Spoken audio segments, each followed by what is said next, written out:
To most people, the only time they hear a clock is when the alarm clock goes off in the morning, but for me it's every hour, which can be quite annoying at 12 o'clock when you're trying to listen to the news because all the interesting thing happens at 12 o'clock.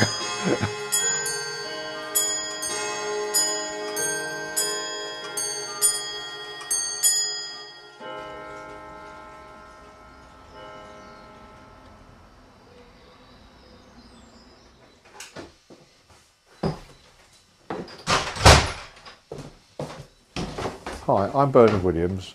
I'm a horologist, or some people might say a clockmaker, and this is the Brighton Clockworks.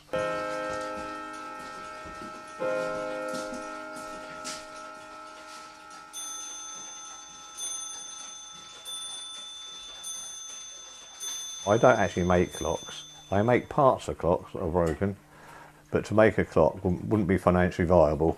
It would take too long, you'd never be able to charge for your hours.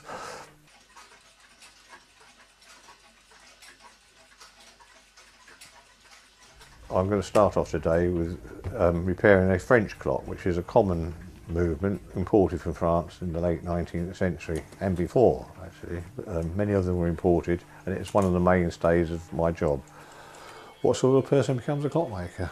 I don't know really, someone with patience, I suppose. You've got to enjoy the job. I mean, I say I've been doing it for 50 years with my apprenticeship, and always finding new things and interesting things that have never happened, I've never seen before. Right, the first thing I'm going to do is, the most important thing, is to let the springs down on the clock, because should you take the clock face apart with the springs still wound, you will actually ruin the clock. So what I'm doing is releasing the ratchet, letting the spring down as so. And there's two springs on this. That one was the striking spring, and this one is the time spring, which is the one that drives the clock. The other one, of course, driving the striking mechanism. Now the springs are down, it's quite safe to actually take the clock apart. When I left school at 16 and went to youth employment, as we did in those days, and they sent me on a job to be a coil winder at a factory in South Ayton or Denton. I never did find this factory, so I've often wondered what would happen had I found it. I would have been winding coils now. But as it happened, I went back and said I couldn't find it, so they said, well, we've got another job. There's an apprentice clock repairer, clock watch repairer. Would you like that? I thought, oh yeah.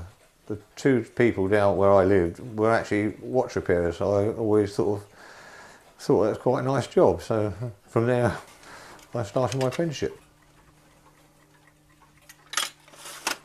I'm going to proceed by removing the 3 pins and a screw and taking off the back plate so I can remove the wheels and the barrels which hold the springs.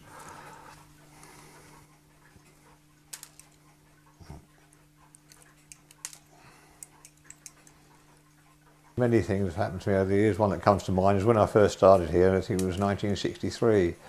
I working for my boss, and I was repairing a clock on the outer workshop. There was 3 of us out there then. I was carrying the clock through and the glass fell out.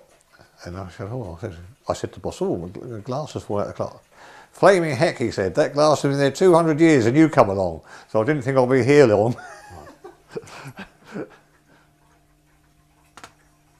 There we have the wheels, which I will remove. This is the time train. The piece that actually tells the time. That's the escape wheel. This is the striking train.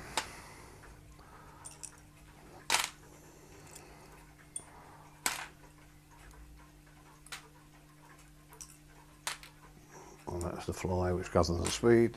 These are the 2 barrels. That one being the striking one, and that one is the time one. And that's the centre wheel. That is now dismantled.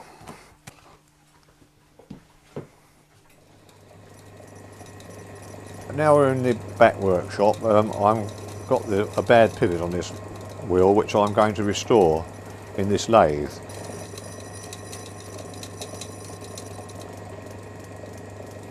There's actually 2 ends to this file. There's a file side, which is a very fine file, and a polishing end, which is that end.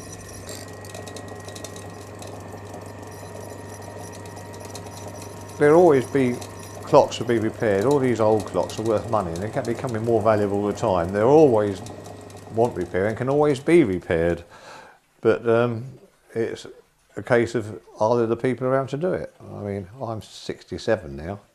I don't know how long I'll go on. I don't want to retire, but there will become a time when I have to throw it in. I don't know what will happen to this place then, but hopefully someone will come along that wants to carry on this sort of job. We're now in the polishing department. I have 1 or 2 pieces of the clock which I want polished because they look better. I'll turn on the machine. This is paraffin and this is luster bar. This is the bell of the clock. And I'll finish it off on here.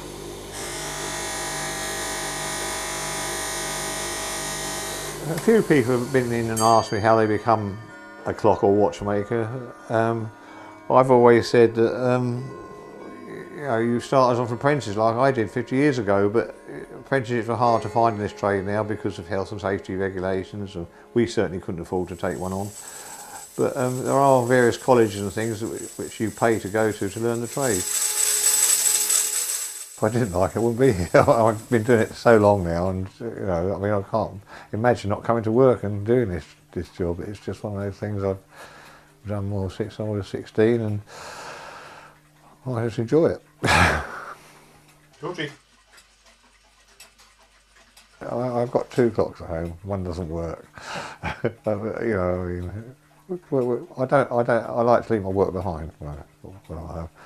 Obviously, you know, people ask you about your job and things like that, but on the whole, once I got out the door, I've forgotten it.